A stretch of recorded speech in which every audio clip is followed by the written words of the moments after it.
안녕하세요. 전 60대 주부입니다. 얼마 전 아이와 함께 앨범을 정리하다가 가족 사진을 보게 되면서 이런저런 얘기들이 생각나서 사연을 몇 자 적어봅니다. 사실 이 얘기는 저희 아이들도 그리고 남편도 모르고 저만 가슴속에 품고 살았던 얘기라서 조심스럽기도 하지만 언젠가 한 번쯤은 누군가에게 꼭 하고 싶은 얘기였기에 용기를 내봅니다. 어린 시절부터 제 인생은 막말로 진짜 뭐 같았습니다. 부모가 절 버린 건지 아니면 돈을 벌러 떠난 건지 정확한 이유도 모른 채 교회 목사님 손에서 자랐습니다. 감사하게도 목사님은 저를 중학생이 될 때까지 돌봐주셨고 목사님의 자녀가 태어나면서 저는 고아원으로 보내졌습니다. 그렇게 성인이 되기 전까지 고아원에서 지냈고 20살이 될 무렵 저는 최소한의 퇴소 비용 받아 고아원을 나오게 됐습니다. 제가 공부 욕심이 많다고 대학은 꼭 가고 싶었는데 낮에는 돈을 벌어야 하니 선택지는 야간대학뿐이었습니다. 결국 낮에는 공장에서 일하고 밤에는 대학을 다니면서 겨우 대학을 졸업했고 그 뒤엔 반도체 공장으로 옮겨서 3교대 근무를 했습니다. 그런데 이렇게 살다가는 죽도 밥도 안 될 것 같아서 공장을 관두고 큰맘 먹고 공무원 시험 준비를 시작했습니다. 다행히도 3년 동안 공무원 시험을 준비해서 30이라는 늦은 나이에 공무원 시험에 합격할 수 있었습니다. 다른 친구들은 결혼을 하고 아이를 낳고 가정을 꾸릴 때 전막 사회생활을 시작하려니다. 혼자 지쳐진다는 생각이 들었지만 힘들게 시험에 붙었으니 무슨 일이 있어도 퇴직하기 전까진 일을 하려고 했죠. 저는 한 지역의 시청에서 근무했는데 시민들의 민원을 처리해주는 부서에 처음 발령을 받았습니다. 안 그래도 소심하고 낯을 많이 가리는 성격인데 사람들을 상대하려니 너무 힘이 들더라고요. 일하는 내내 두통에 시달렸고 퇴근을 하면 즐거운 게 아니라 다음날 출근할 생각에 불안 증세가 몰려와서 손이 떨리고 밤에 잠을 이루지 못했습니다. 안 그래도 소심하고 낯을 많이 가리는 성격인데 퇴근을 하면 즐거운 게 아니라 손이 떨리고 그러던 어느 날 민원 처리를 하고 있는데 한 남자가 서류를 들고 와서는 몇 가지 문의를 해왔습니다. 그 남자의 물음에 답을 해주는데 갑자기 정신이 몽롱해지면서 잠이 오는 겁니다. 그렇게 전 그 자리에서 쓰러졌고 눈을 떠보니 병실에 누워 있었습니다. 그런데 제 앞에는 낯선 남자가 서 있는 겁니다. 정신을 차리고 자리에서 일어나려고 하니 지금 일어나실 수 있겠어요? 좀 더 쉬셔야 할 것 같은데 이라고 하며 저를 일으켜주는데 낯선 남자의 터치가 조금 불편해서 제가 몸을 뒤척이니 좀 더 쉬셔야 할 것 같은데 제가 몸을 뒤척이다. 아 죄송합니다. 저 누군지 모르시겠죠? 저 아까 시청에서 서류 떼려고 갔는데 갑자기 제 앞에서 쓰러지시는 바람에 우선 놀라서 제가 응급차 타고 같이 왔어요. 직원분들이 올 상황이 아닌 것 같아서 라고 자기 길을 소개하더라고요. 저는 감사한 마음에 퇴원 처리를 하고 그분에게 연락처를 물었습니다. 그래도 절 도와주신 분인데 식사 대접이라도 해야 할 것 같아서요. 그리고 일주일 뒤 그 남자와 저녁 식사를 하는데 사람이 너무 자상하고 괜찮더라고요. 그 남자는 아버지와 함께 작은 사업을 하는 남자였는데 겉모습만 봐도 저와는 너무 다른 세계에 사는 사람 같았습니다. 깔끔한 스타일의 옷도 유명 브랜드를 입고 다니고 누가 봐도 곱게 자란 티가 났죠. 몇 번 만나면서 저는 그 남자에게 호감을 느꼈지만 만나면 만날수록 욕심을 내면 안 될 것 같다는 생각이 들더라고요. 전 친인척 하나 없고 부모도 없는 고아원 출신에 재산이라고는 제가 월급 봐서 모은 돈이 전부였으니까요. 이제 겨우 시험에 붙어서 작은 원룸 하나 마련하기까지 너무 오랜 시간이 걸려서 그런지 그 멋진 남자 앞에만 있으면 제가 너무 작아지는 느낌이 들었습니다. 하지만 그 남자와 한 달 정도 만나면서 몇 번이나 헤어지자고 얘기하려 했지만 도저히 용기가 나지 않았습니다. 그런데 하루는 남자가 집 앞 일하면서 잠깐 나와달라고 하더라고요. 남자는 차 안에서 저를 기다리고 있었는데 제가 차에 타자마자 저에게 입을 맞추더니 정식으로 연인이 되고 싶다고 하는 겁니다. 전 그 얘기를 듣고 펑펑 울어버렸습니다. 나같이 볼품없는 사람을 사랑해주는 사람이 나타나니 괜스레 눈물이 나더라고요. 전 그렇게 그 남자를 받아주기로 했고 1년 연애 끝에 저희 두 사람은 결혼을 약속했습니다.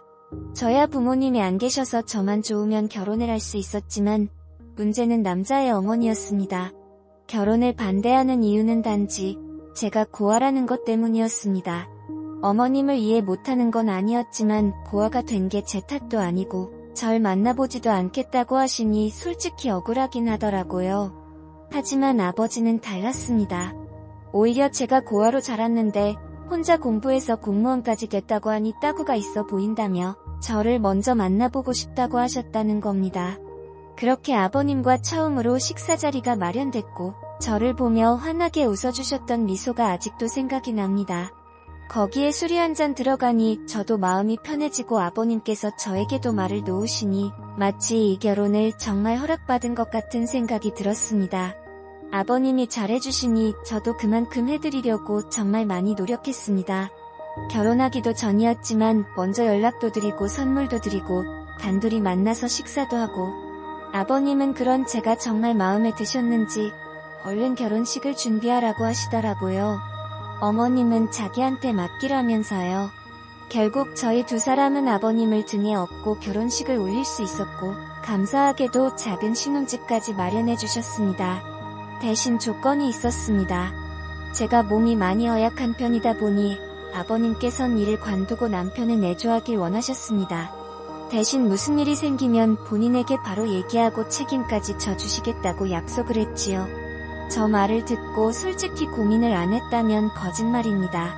공무원이 되겠다고 고생한 3년이 주마등처럼 스쳐갔지만 저도 이제 남들처럼 가정이 생겼고 제 미래를 이 가족에게 바쳐도 괜찮을 것 같다는 생각이 들었습니다. 솔직히 남편 사업이 꽤 잘 되기도 했었고 적어도 돈 때문에 마음고생할 일은 없어 보였기 때문이죠. 전 사직서를 제출했고 시댁 근처에 신혼집을 얻어 남편과 행복한 신혼생활을 보냈습니다. 하지만 점점 남편은 변해가기 시작했습니다. 누구보다 저를 사랑해줄 것 같던 사람이 외박은 점점 잦아지고 연락도 잘 되지 않았습니다. 제가 조금이라도 잔소리를 하면 바로 손이 올라왔고 폭력을 쓰려 하더군요. 전 그럴 때마다 아버님을 찾아갔고 아버님께서는 저 대신 남편에게 쓴소리도 하고 혼을 내기도 하셨습니다. 그렇게 결혼 3년 차쯤 됐을까 드디어 사건이 터졌습니다. 점심때 친구와 만나기로 한 약속 장소는 남편 회사 근처였습니다. 친구와 점심을 먹고 남편이랑 커피 한잔 하려고 휴대폰을 꺼내든 순간 전 제 눈을 의심했습니다. 남편이 낯선 여자의 허리를 감고 길을 걷고 있더라고요. 멀리 있어서 흐릿했지만 분명 제가 아침에 챙겨준 셔츠에 신발 그리고 재킷까지 누가 봐도 남편이었습니다. 그 자리에서 남편에게 달려가 따귀라도 때리고 그 여자의 머리채라도 잡았어야 했지만 전 아무 말도 하지 못했습니다. 만약 이대로 이혼을 하게 되면 앞으로 어떻게 살아가야 할지 그저 막막하기만 했거든요. 그 일이 있고 난 뒤 남편의 바람은 더 과감해졌습니다. 대놓고 집 앞에 차를 세워두고 그 여자와 데이트를 하고 동네에서도 팔짱을 끼고 다니면서 부부 행세를 했습니다. 어찌나 유난들을 떨고 다녔는지 이미 동네에선 남편이 바람을 피고 있다는 소문이 파다할 정도였으니까요. 한 번은 동네에 부끄럽게 뭐하는 거야? 바람을 피려면 조용히 피던가 하고 먼저 한마디 던졌더니 황당하다는 듯 대답하더군요. 야, 막말로 내가 내조만 잘했어도 낫단데 눈 안 돌렸어. 여자가 말이야 남편이 집에 오면 좀 살갑게 애교도 부리고 그래야지 목석처럼 앉아서 말 한마디 안 하는데 무슨 재미로 집에 오겠냐? 안 그래. 저 말을 듣는데 기가 막히더군요. 마치 자기가 바람을 핀 이유가 저 때문이라는 것처럼 말을 하고는 문을 쾅 닫고 나가버렸습니다. 저는 저 말을 꺼내기까지 몇 날 며칠을 고민했는데 고작 돌아오는 대답이 저 따위라니. 이대로 집에 혼자 있으면 이대로 제가 죽어버릴 것만 같아서 누군가에게 위로받고 싶었지만 전화 한 통 걸 곳이 없었습니다. 전 결국 시댁에 모든 사실을 다 얘기했고 어머님은 남자가 사업을 하다 보면 그럴 수도 있는 거라며 그냥 잊고 살라고 하는 반면 아버님은 달랐습니다. 이 새끼 저 새끼 입에 담지 못할 험한 욕을 하시더니 남편에게 전화를 걸어 당장 집으로 오라고 하시더군요. 그날 밤 남편은 밤새도록 아버님에게 두들겨 맞았습니다. 맘 같아서는 당장 이혼이라도 하고 싶었지만 뱃속에 아이와 직장도 없는 제가 갈 곳이 없었기에 섣불리 이혼 얘기는 꺼내지도 못하겠더라고요. 아무 말도 못하는 저를 보고 아버님은 허튼 생각하지 말고 신혼집 정리하고 여기로 들어와라.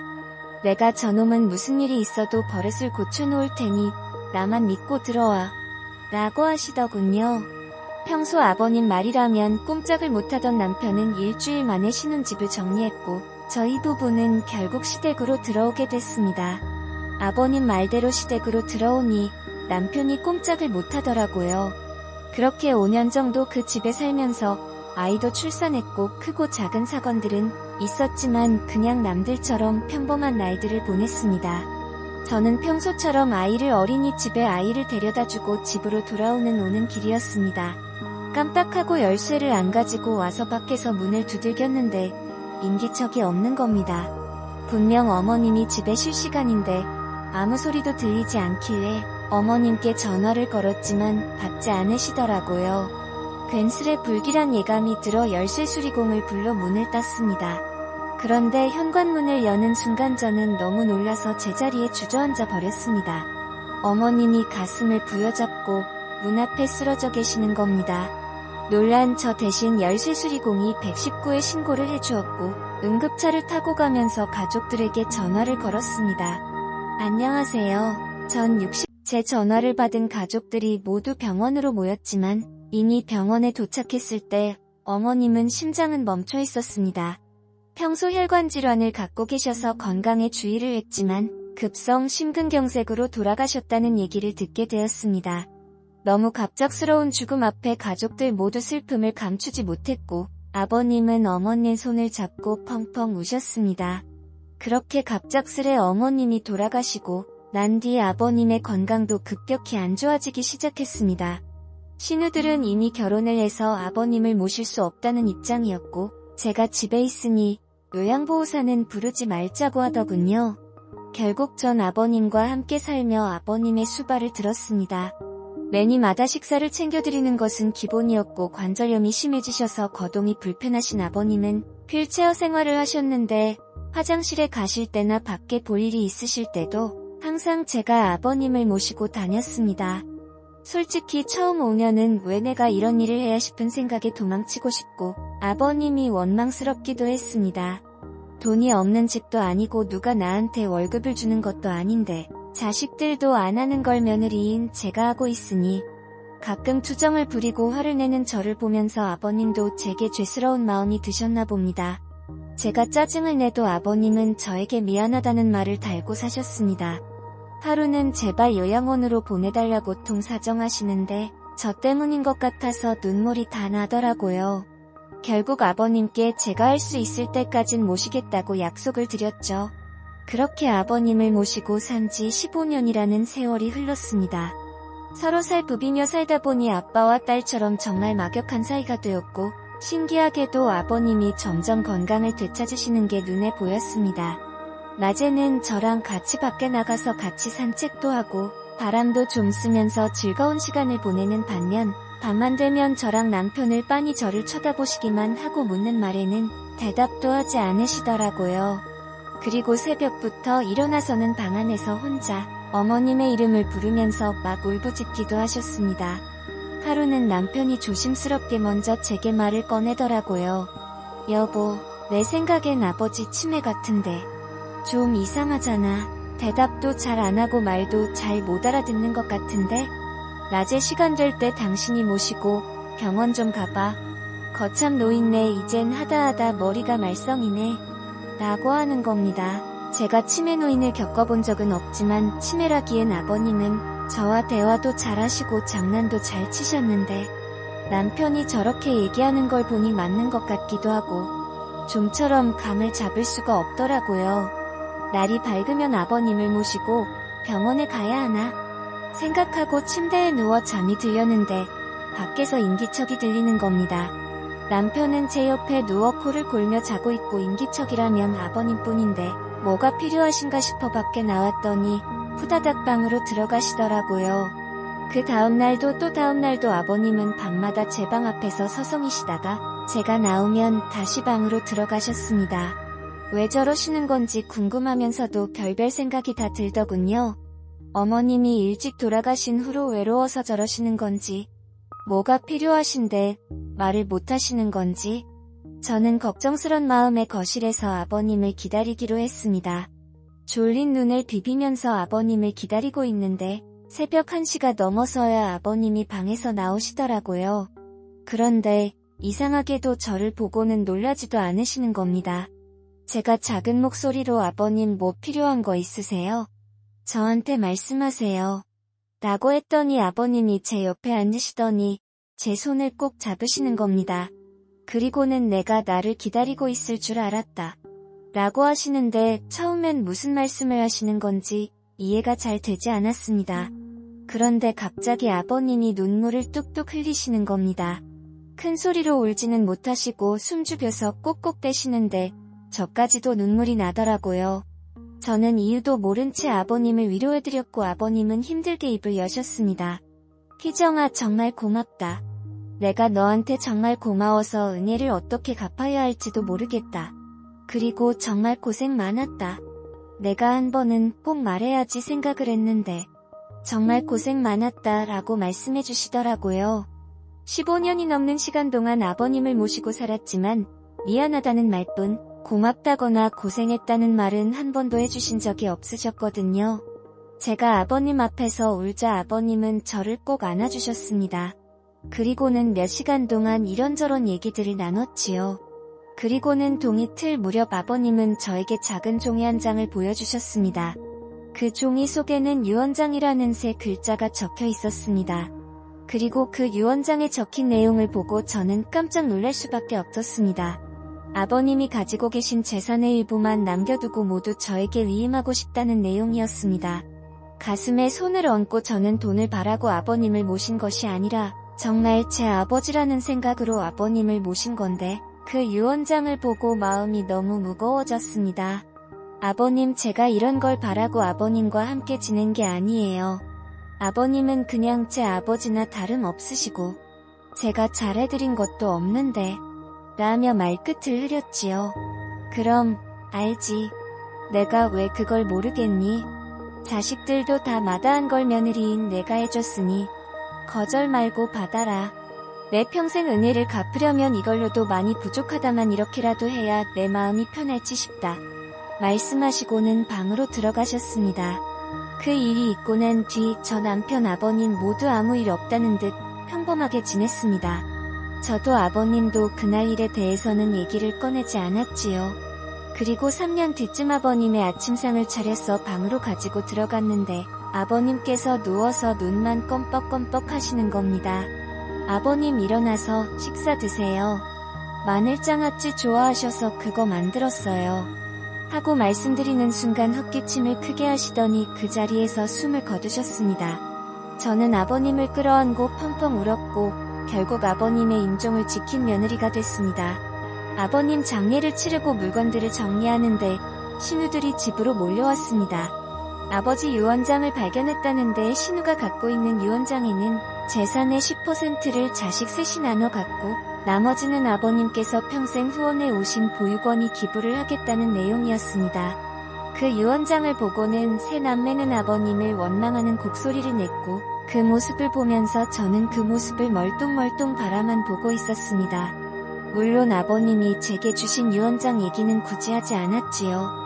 어차피 제 돈도 아니었고 아버님께서 좋은 일에 쓰시겠다고 결정하셨으니 그 뜻을 따르는 게 맞다고 생각했거든요. 그리고 한 달 정도 시간이 흐르고 우리 집으로 웬 남자가 한 명 찾아왔습니다. 그 남자는 자신을 변호사라고 소개했고 작은 명함과 함께 재산 이임장과 이혼 서류를 제게 건네주었습니다. 알고 보니 살아생전 아버님께서 변호사를 통해 유언장을 미리 전달해 두셨고 재산 이임 조건은 남편과 이혼하는 것이라고 하셨답니다.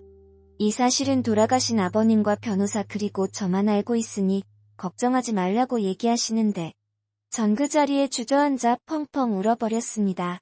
아버님 바람대로 전 짐을 싸서 그 집을 나왔고 아버님이 남겨주신 재산으로 작은 아파트 한 채를 구입했습니다. 그리고 남편에게는 이혼 서류를 우편으로 보냈습니다.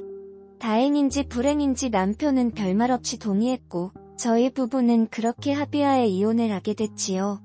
벌써 아버님이 돌아가시고 남편과 이혼을 한 지 5년이 지났습니다. 전 지금도 아버님 일이 되면 저 혼자 작게 제사를 지내고 가끔 산소에 찾아뵙고 인사도 드립니다. 비록 제가 며느리로 아버님을 만났지만 친부모보다 저를 예뻐해주시고 사랑해주신 아버님, 이 기회를 통해 정말 감사하고 사랑한다고 말씀드리고 싶습니다. 아버님 정말 감사합니다. 제 전화를 받은 가족들이 모두 병원으로